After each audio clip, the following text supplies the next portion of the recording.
Fortnite Season 2 is kicking off in a few weeks. The final update of Season 1 has started preparation for the live event and full-blown chaos.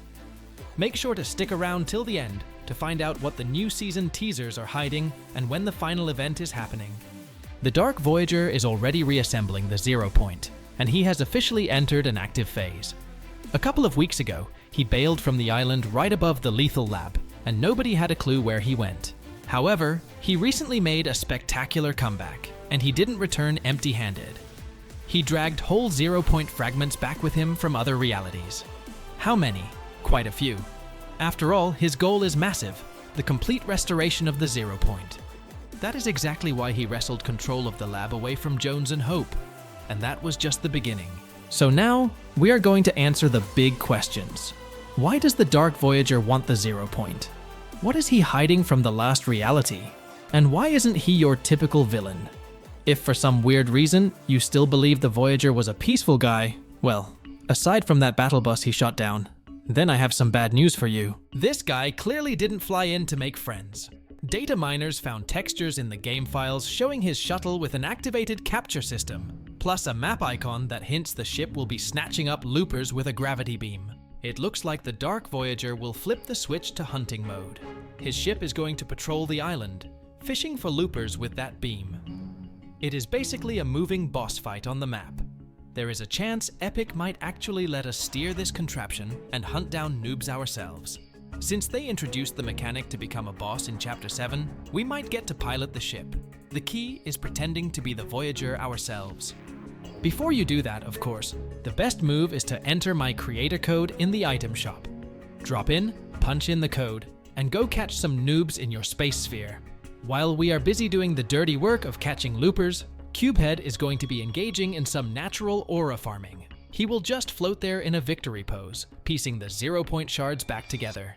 To ensure nobody interrupts him, he has created a cubic protective field around himself. This gave me some serious flashbacks. Am I the only one getting intense Cube Queen vibes here?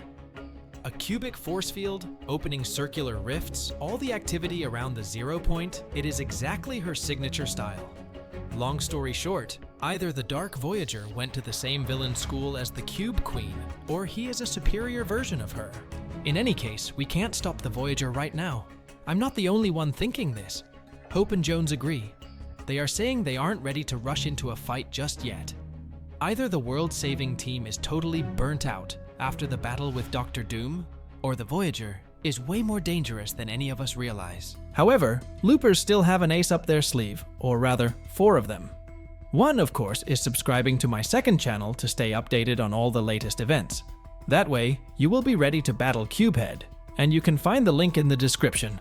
As we know, the Order, one of the 7, fell into a trap, and was locked in a cell beneath the lethal lab. But that isn't even the scariest part.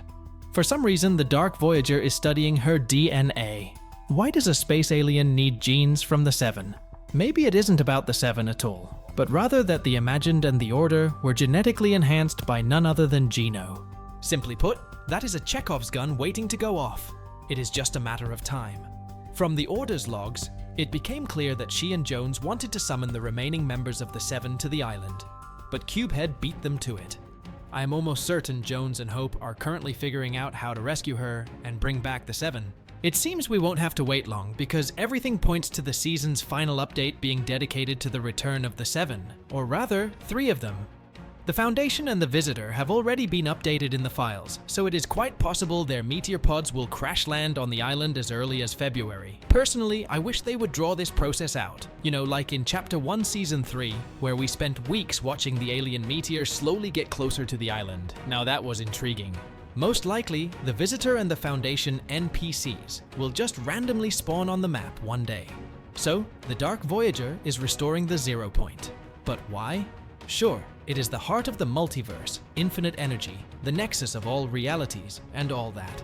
It is logical that any villain would want a toy like that. However, the more I watch the Voyager, the more I realize he doesn't act like a typical invader. Order explicitly stated that Cubehead is a riddle. His motives are unclear, and his actions are illogical. Now, think back to the Cube Queen. Her plan was plain as day. Destroy the island and steal the 0 point. But the Dark Voyager is much more complex. He seems more like a scientist observing test subjects and drawing conclusions.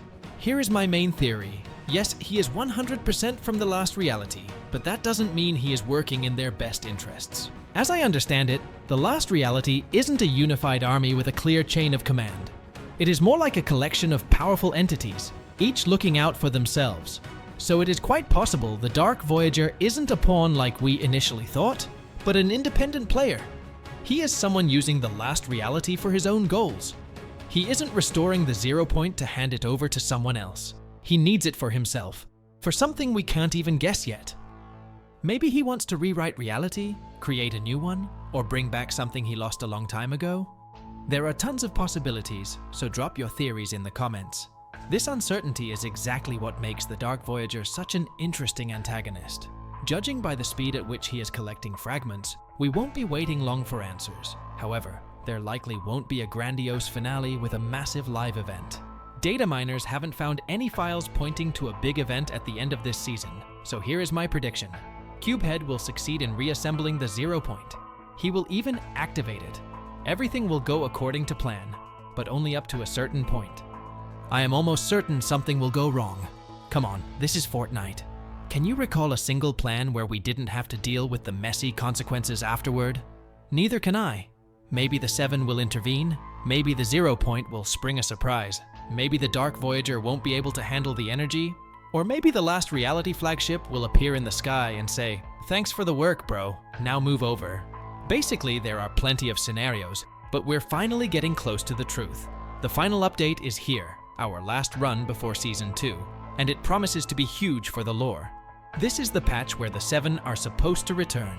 Just imagine seeing these legends again for the first time since Chapter 3. To get fully prepared, let's dive deep into the complete history of the last reality. So, what is the last reality? Most players only learned about them in Season 17, when the saucers arrived over the island. But in reality, this organization existed billions of years before the first resident ever stepped foot on the Battle Royale map. The last reality isn't just an alien army. It's a conglomerate, an empire consisting of multiple enslaved races and dimensions. Their name speaks for itself. They want to be the last reality. Their goal is absolute entropy. To destroy all other worlds, all other universes, consume the 0 point, and leave nothing but themselves. Think of them as cosmic locusts that strip worlds down to the bedrock. According to the data we have, this empire is split into several factions, but the core of their power has always been cube energy, dark matter capable of warping space and time. Let's rewind the clock way back, long before Chapter 1. In those times, the last reality was ruled by someone we would later know as the Cube King. This is a tragic figure. Initially, he was a ruler who likely believed in the greatness of his civilization, but over time, he started to see the horrifying truth. His people, his empire, had turned into monsters. The thirst for power and conquest overshadowed everything else. Under his command, entire worlds were being wiped out, and the weight of these destructions began to crush him. The Cube King realized he was leading a force that brought nothing but death. His moral compass couldn't take it anymore. This led to a fracture. He didn't just abdicate the throne, he fled. He abandoned his own reality, hoping to atone for the sins of the past. But, as we know, you can't run from your past. Eventually, he was captured by the Imagined Order, who held him prisoner, trying to siphon his knowledge and power. It wasn't until years later that he was saved by the Foundation and other members of the 7, joining their ranks under the name The Origin. Yeah, the 7's grim tactician is actually the former supreme ruler of the universe's biggest threat. Irony at its finest, right? After the king's escape, the throne didn't stay empty. His spot was taken by the Cube Queen. And if the king had doubts and a conscience, the queen is the pure embodiment of evil and ambition. Under her reign, the last reality became even more aggressive. She didn't just conquer worlds, she terraformed them to suit her needs, turning them into lifeless wastelands inhabited by cube monsters. It was the queen who turned her armada's gaze toward the 0 point, the heart of the entire multiverse located on our island. But getting to it wasn't easy, since the island was protected, and the Imagined Order had thoroughly hidden its coordinates. We saw the first physical manifestation of this threat at the end of Chapter 1, even though we had no idea what we were dealing with back then. Remember the rift in the sky from Season 4? When the visitor launched the rocket, he created a crack in the fabric of reality. For us, it was a show. For the last reality, it was a beacon. Through that crack, the first agent arrived, a cube the community lovingly dubbed Kevin. But let's be real, Kevin wasn't a friend. He was a sentient biological supercomputer, a scout, and a terraformer all rolled into one. His mission was simple: scan the terrain, locate the energy source, and prep the landing zone for an invasion. Kevin printed runes, siphoning energy from the ground.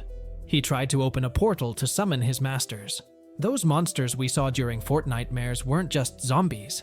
They were the infantry of the last reality, an attempt to assimilate the island's population. But that time, Kevin didn't have enough juice. The island fought back. The cube gave everything it had and disintegrated, leaving behind only shards and an altered ecosystem. It seemed like the threat was gone. But that was just the opening gambit. We're gonna skip over the futuristic seasons where the IO tried to harness cube energy and jump straight to Season X. Here is where the lore gets deep. While we were distracted by the scientists' time loops, something way scarier was happening in the shadows. In the secret encrypted tapes that appeared during the black hole collapse, the scientist left a message. He spoke of inevitability. He said that they are watching. But most importantly, he hinted at an entity standing perhaps even higher than the Queen. An entity named the Nothing. This isn't just a leader. This is likely the very embodiment of the void that the last reality worships. We didn't think much of it back then, but the seeds of the Chapter 3 catastrophe were planted right there, in the finale of Chapter 1. The black hole that swallowed the island momentarily made us visible on every radar in the multiverse. The signal was sent. Fast forward to Chapter 2, Season 17. The scouting phase was over. The war had begun. That signal, accidentally sent by Raz using a cube artifact, reached the Queen's fleet. The mothership arrived, a gigantic base capable of casting a shadow over entire continents. This time, they didn't send magic cubes. They sent a technological army, chimeras, and trespassers. This shows just how diverse the last reality is. They wield both rune magic and top-tier tech. The goal remained the same: the 0 point. They abducted locations, scanned the memories of islanders, and infiltrated the IO. Although the mothership was eventually shot down thanks to Dr. Sloan's sabotage, that wasn't a victory. Crashing the ship didn't destroy the army. On the contrary, it unleashed their true power. The ship was just a shipping container. The cargo was thousands of cubes. Season 18 revealed the true hierarchy of the cubes. We saw that Kevin wasn't alone. There were hundreds of them. And among them was a general, the Golden Cube. The Golden Cube wasn't just a battery, it was a commander, a direct link to the Queen. It coordinated the movements of all the other cubes, making them move in unison. They didn't attack chaotically, they built. They created the convergence in the center of the island, a giant portal city. And that's when the Cube Queen herself stepped onto the stage. Her appearance confirmed all our fears. The cubes aren't an independent race, they are weapons in her hands. She tried to finish what the first cube started, opening the gates for the full might of the last reality to destroy this reality once and for all. Her plan was nearly perfect. She used the island's own energy against it. And only a crazy, desperate plan by the Seven to completely flip the tectonic plate of the island was able to stop her. The ocean washed away her army, and the Queen herself was presumably destroyed by the water, or she retreated because her physical shell was compromised. But defeating a general doesn't mean winning the war. After the island flipped, there was a lull. The Origin joined the Seven, helping them build defenses. But the last reality has weapons in its arsenal far scarier than cubes or lasers. In Chapter 3, we faced Chrome. Chrome isn't just liquid metal. It's a biological nano-weapon controlled by a hive mind. It consumes everything, organic and inorganic, making it part of itself. And controlling this Chrome was the Herald. But the Herald is just a prophet. She serves that very same, the Nothing we were warned about years ago. In the Bytes quests, we heard the voice of the Nothing for the first time. It's a cold, calculating voice that doesn't scream about conquest, but speaks of an inevitable end. The Nothing granted the power of Chrome not just to capture the island, but to literally erase its structure. The tragedy of this phase of the war is that the last reality basically won. The Chrome consumed everything. It consumed the Seven, our main protectors. Even the Origin himself. All of them fell victim to the very force the Origin had been running from for millennia.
The island was destroyed, scattered into atoms.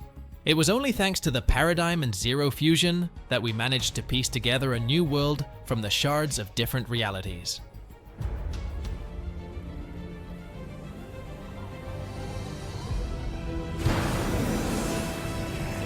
I've done everything I can. This is your fight now.